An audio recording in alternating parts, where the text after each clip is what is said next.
Hi பியூட்டீஸ், இன்றைக்கி என்ன tips பார்க்கலாமா? இன்றைக்கி நமக்கு பேன் ஈறு ரொம்ப அதிகமாக இருக்குல்ல, அதுக்கு வந்து நம்ம ஒரு டிப்ஸ் பார்க்கலாம். இந்த டிப்ஸ் வந்து சூப்பராக இருக்கும். இது ஒரு ஆயில் பேஸ்டாக இருக்கும்.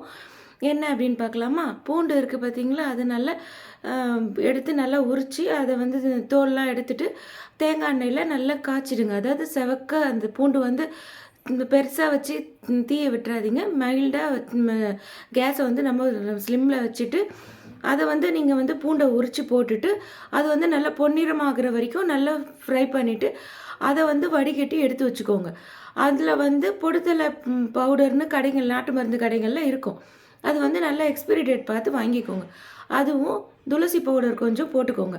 போட்டுட்டு வேப்பிலை பவுடர் கொஞ்சம், இது நாளையும் அந்த ஆயிலில் நல்லா மிக்ஸ் பண்ணிவிட்டு அதை வந்து தலை ஃபுல்லாக நல்லா நீங்கள் போட்டுட்டு ஒரு 1 ஹவர் அப்படியே விட்டுட்டு அதுக்கப்புறமா நீங்கள் ஏர் வாஷ் பண்ணிவிடுங்க. ஆனால் ஷாம்பு போட்டு வாஷ் பண்ணக்கூடாது. வெறும் சீக்கா வந்து நம்ம வீட்டில் அரைச்சி வச்சுருப்போம்ல சீக்கா பொடி, அந்த மாதிரி இல்லை கடைகளில் விற்கிற சீக்கா பொடி வாங்கி நீங்கள் அதை நல்லா ஏர் வாஷ் பண்ணிவிட்டு நல்லா பேன் சீப்பை போட்டு நல்லா இப்போ ஆன்லைன்லலாம் பேன் சீப் வந்து ரொம்ப குட்டி குட்டி இதுவாக வந்து கிடைக்கிது. அந்த மாதிரி வாங்கி வச்சு நீங்கள் நல்லா தலை இது பண்ணோன்னா சீரம் போட்டுட்டு நீங்கள் தலையை நல்லா சீவி வாரிடுங்க. அதுலேயே உங்களுக்கு வந்து பேன் ஈரெல்லாம் நல்லாவே போயிடும். அந்த மாதிரி வந்து ஒரு 15 டேஸ்க்கு ஒன்ஸ் நீங்கள் பண்ணிட்டு வந்தீங்கன்னா உங்களுக்கு வந்து ஒரு 2 மந்த்ஸ்லேயே வந்து மொத்த ஈறு பேன் எல்லாமே கொட்டிடும்.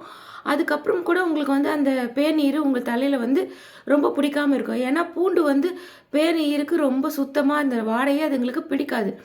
இந்த டிப்ஸ் வந்து நீங்கள் ட்ரை பண்ணி பாருங்கள், சூப்பராக இருக்கும். உங்களுக்கு வேறு எந்த மெடிசன்ஸும் நீங்கள் வாங்க வேண்டாம். இதுவே ட்ரை பண்ணி பாருங்கள், சூப்பராக இருக்கும்.